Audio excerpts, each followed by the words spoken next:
Desde o início da pandemia, com o aumento do home office, houve um aumento significativo no Brasil nos casos de violência contra a mulher. Esse é um ponto que desde sempre repercute muito. Vários movimentos, paralisações e diversos outros tipos de protestos acontecem para tentar extinguir esta ação. Porém, nem a diminuição dela é alcançada. Por mais esforço que se coloque para combater essa violência, ela não acaba. E muitas vezes, como é o caso, aumentam. Por isso, hoje, o Grupo 5 da turma Nikola Tesla criou esse mini documentário. O intuito é te deixar um pouco mais informado e mostrar as consequências que podem acontecer a partir desta ação tão bruta e desnecessária, além de citar umas causas e alguns movimentos. A desigualdade de gênero acontece muito por conta do patriarcalismo que acontece dentro das famílias, onde os homens sustentam a casa e as mulheres cuidam das tarefas de casa. Esse patriarcalismo se faz presente desde a Roma antiga. A família romana tinha o homem como líder e autoridade máxima sobre os membros da família, além dos escravos e vassalos, e os patriarcas tinham direito sobre a vida e a morte de sua esposa e filhos. A historiadora norte-americana Joan Scott, que estuda a história das mulheres a partir da perspectiva de gênero, explica que o patriarcado é uma forma de organização social que se estende para além da família, em que as mulheres são subordinadas aos homens e os jovens são subordinados aos homens mais velhos, os patriarcas da comunidade. Esse patriarcalismo, que é caracterizado pela supremacia masculina, desvalorização da identidade feminina e atribuição da procriação como a principal função da mulher, começa na Grécia Antiga, passando pela Idade Média e se perpetuando em diversas comunidades ao longo da história. Na cultura dos vikings, da região da atual Escandinávia, por exemplo, o valor das mulheres era dado baseando-se na quantidade dos filhos de sexo masculino. Isso nos mostra que, além do enaltecimento da figura masculina, o papel materno era o foco na vida das mulheres. Existe também o pensamento de que as mulheres são inferiores tanto física quanto psicologicamente, que é uma ideia sem fundamento algum e de tamanha ignorância. Consequências. A desigualdade de gênero hoje em dia está em muitos lugares, por exemplo, no mercado de trabalho. O levantamento divulgado pelo Instituto Brasileiro de Geografia e Estatísticas IBGE revela que 54,5% das mulheres com 15 anos ou mais integravam a força de trabalho no país em 2019. Entre os homens, esse percentual foi de 73,7%. Na faixa etária entre 25 e 49, a presença de crianças com até 3 anos de idade vivendo no domicílio se mostra como um fator relevante. O nível de ocupação entre mulheres que têm filhos nessa idade é de 54,6%, abaixo dos 67% daqueles que não têm. A situação é exatamente o oposto entre os homens. Aqueles que vivem com a criança de até 3 anos registraram níveis de ocupação de 89,2%, superiores ao 83,4% dos que não têm filhos nessa idade. Na política também podemos ver uma desigualdade.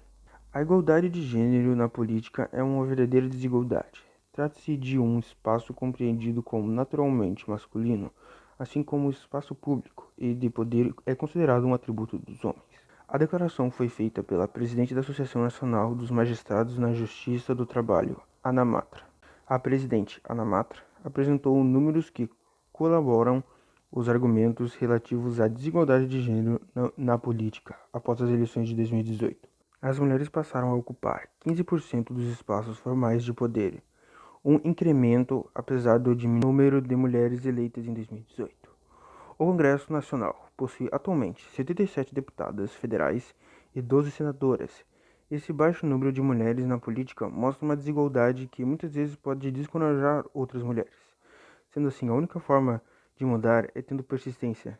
Essas mulheres corajosas que querem mudar nosso país, que ficam dia a dia trabalhando para isso. Movimentos. Todos os movimentos são desenvolvidos com o objetivo de buscar e cobrar algo que infelizmente não é proporcionado a certa área da sociedade, mesmo que seja crucial e básico. As mulheres passaram e passam por muitas situações desumanas e injustas, derivadas de uma sociedade patriarcal, como você viu nas causas e também nas consequências. Por este motivo, mulheres do mundo todo se juntaram e ainda se juntam para pedir respeito e o básico. Temos como exemplo diversos movimentos conquistados pelo feminismo, com o passar do tempo. 1962, criado o Estatuto da Mulher Casada. Esse estatuto permitia que mulheres casadas não precisassem de autorização do marido para trabalhar, e junto com este direito, o direito de pedir a guarda do filho em caso de separação também a chegada da pílula anticoncepcional no Brasil. 1988. A Constituição brasileira passa a reconhecer as mulheres como iguais aos homens. Em 1988, depois de muita luta e movimentos populares em avenidas lutando pela democracia, é finalmente constituído que as cidadãs teriam os mesmos direitos e deveres que os homens. Infelizmente, isso ocorreu na Constituição, mas a desigualdade ainda é muito presente. Para a biografia, trago 2 grandes nomes de mulheres que são importantes nessa causa.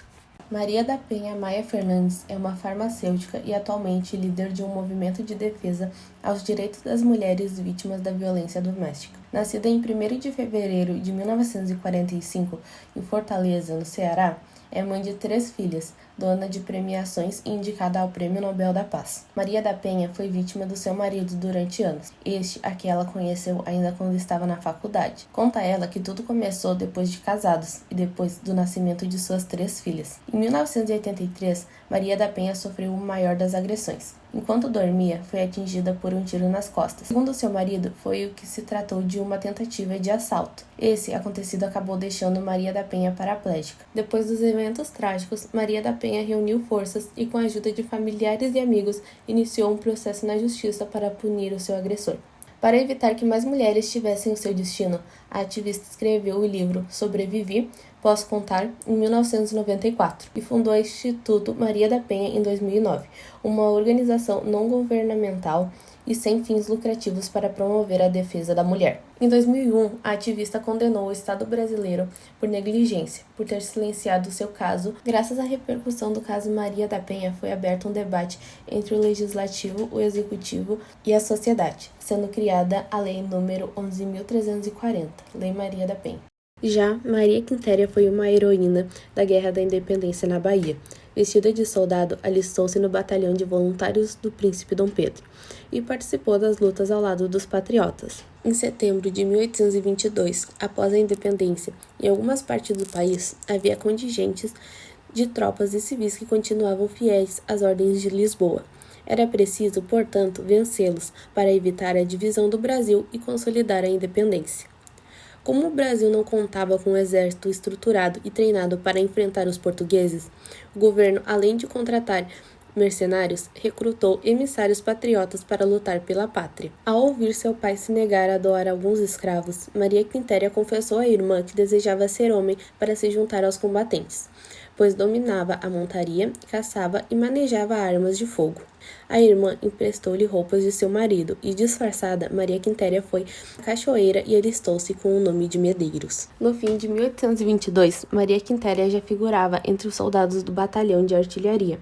Depois de 2 semanas, Quitéria foi descoberta pelo pai, mas o major José Antônio da Silva Castro não permitiu que ela fosse desligada, pois ela era reconhecida pela disciplina militar e pela facilidade de manejar as armas. No dia 2 de julho de 1823, quando o exército pacificador entrou na cidade de Salvador, Maria Quitéria marchava com o seu batalhão, sendo saudada e homenageada pela população. Terminada a campanha, Maria Quitéria foi para o Rio de Janeiro. No Palácio de São Cristóvão, o imperador preparava-se para receber a heroína baiana. Sua presença na corte causou grande agitação. Foi condecorada com a Ordem Imperial do Cruzeiro do Sul e uma audiência especial onde recebeu a medalha das mãos do próprio imperador Dom Pedro I. Maria Quitéria voltou para a Bahia com uma carta do imperador, dirigida ao seu pai, pedindo que ela fosse perdoada pela desobediência. Maria Quitéria faleceu em Salvador, na Bahia, no dia 21 de agosto de 1853. Essa foi a breve explicação deste conteúdo tão vasto. Com todos os argumentos apresentados pelo grupo, concluímos que essa causa sempre existiu e há anos lutamos por essa igualdade de gênero. Ao longo da história, foi sofrido e até hoje é. Graças a esses movimentos, hoje já temos alguns direitos e leis para as mulheres, mas ainda temos muito a amadurecer e a perceber que, além da igualdade de gêneros, acima de tudo, merecemos respeito. Infelizmente, o patriarcalismo e esse pensamento ultrapassado de que as mulheres são inferiores aos homens ainda existem na nossa sociedade. Mas a nossa geração está mostrando muita força, combatendo a desigualdade de gênero e lutando pelos seus direitos.